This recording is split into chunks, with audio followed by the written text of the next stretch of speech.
This is Nur Mazna binti Ismailian, better known as Mona Fandey. And let me just say, you've probably never heard of a bizarre story like this. Now, Mona didn't start out as one of Malaysia's most infamous names. Back in the 80s, she actually wanted to be a pop star. In 1987, she even released an album called Diana with help from her husband, Muhammad Nur Fandey. But the album tanked, and her music dreams fizzled out. Instead of giving up entirely, Mona and Fandey completely reinvented themselves as Bomo, traditional healers who claimed they could tap into spiritual powers. They started attracting high-paying clients, including politicians looking for an extra push in their careers. By the early 90s, business was booming. The couple had 5 mansions, luxury cars like Jaguars and Mercedes, and a lavish lifestyle, all funded by their secretive occult work. Then, in 1993, they met Datuk Mazlan Idris, a Pahang state assemblyman with big political ambitions.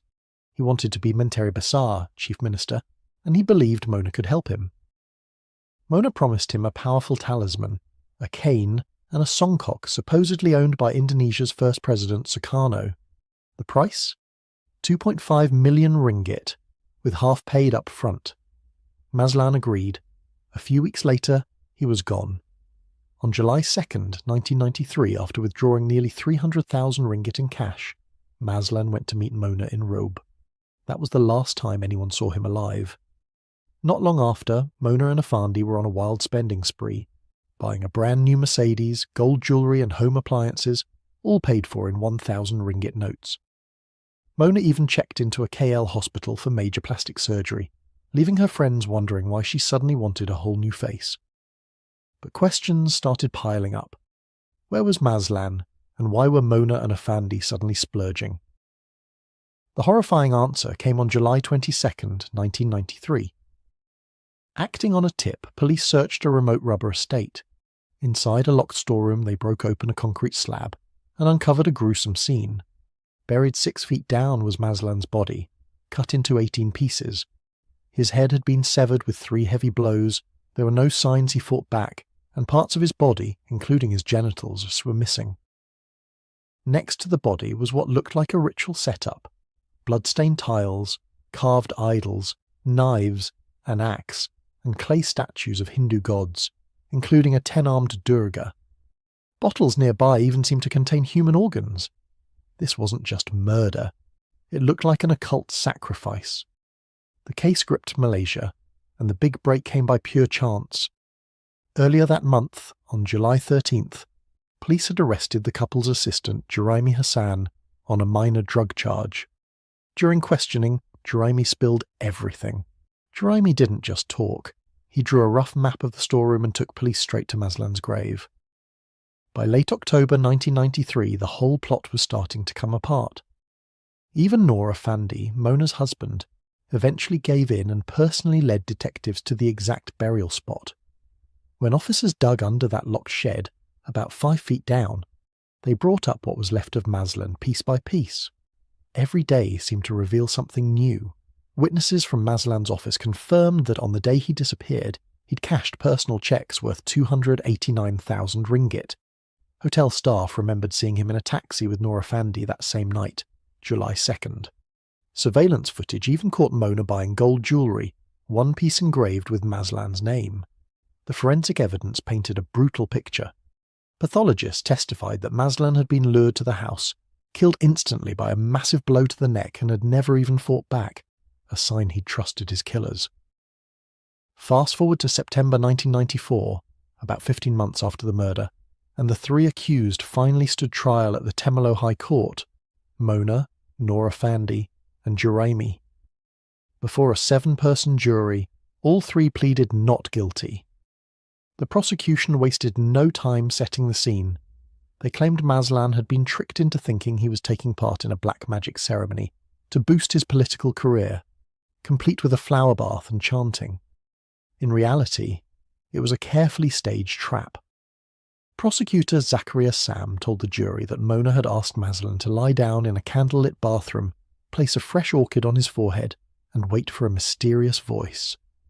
The moment Mazlan closed his eyes, things turned deadly. At Mona's signal, Nur Fandey nodded and Juraimi swung the axe. The prosecutors then walked the jury through what happened after. Maslan's body hacked apart, buried under cement, his money quickly spent. They accused Mona and Fandey of splurging 140,000 ringgit on luxury goods while Maslan's disappearance was still being investigated. Proof, they argued, that the murder was all about money. The medical examiner confirmed that Maslan had died instantly from that neck wound. Even the towels Mona and Fandey claimed were for cleansing bad luck reeked of blood in the police photos. Through it all, Mona acted like she was at a press event, not a murder trial. Reporters described her sitting in the dock, smiling, waving, and even blowing kisses during breaks. She wore bright outfits and greeted photographers like old friends. To many watching, it felt like Mona had finally gotten the fame she'd wanted, just in the most twisted way possible. By early 1995, the jury had heard enough. On February 9, 1995, they found all three guilty of Maslan's murder. Judge Mokhtar Sidin didn't hesitate to sentence them to death by hanging. The courtroom went quiet, except Mona, who stayed perfectly calm. Outside, she smiled broadly, told reporters, "I am happy with the decision and I thank Malaysians," and blew more kisses. Her bizarre confidence only made the case more unforgettable. Mona and her two co-accused didn't go quietly, at least not at first. They appealed the verdict, but one by one every appeal failed. In 1999, the federal court upheld the death sentences, and when they turned to the Royal Pardons Board for clemency, that too was denied. Prison records show that Mona spent her last years in a much quieter way than she had lived, reading the Quran, praying, and keeping mostly to herself. On the night before their execution, Mona, Nora Fandey and Juraimi shared one final meal, Kentucky Fried Chicken. No feasts, no extravagance, just a humble fast food dinner. Then came the morning of November 2nd, 2001. As the first light crept over Kajang prison, the long, strange saga reached its end. Just before sunrise, the three of them were led to the gallows and hanged, one after another. A prison official later said they showed no fear, no sign of regret. Mona, in particular, was unsettlingly calm. According to witnesses, even as the noose was tightened around her neck, she looked composed and uttered the words, "Aku takkan mati," I will never die, before falling silent forever. Hearing Mona Fandey's story leaves me with an uneasy mix of fascination and revulsion. On one hand, it's hard to believe how someone could so fully blur the line between performance and reality, turning a murder trial into her own twisted stage. But honestly, it's scary how greed, manipulation, and blind belief in superstition can drag people into something this dark. The gory details are bad enough, but what really gets me is the mind game behind it all. How charm, confidence, and a bit of theatrics managed to hide just how cruel it really was. And those last words from Mona, "I will never die," almost feel like they came true, because people in Malaysia still talk about her. In a weird way, she ended up getting the fame she always wanted, but at a price no one should ever pay. Someone's life, her own freedom, and a story so chilling it still gives people goosebumps today.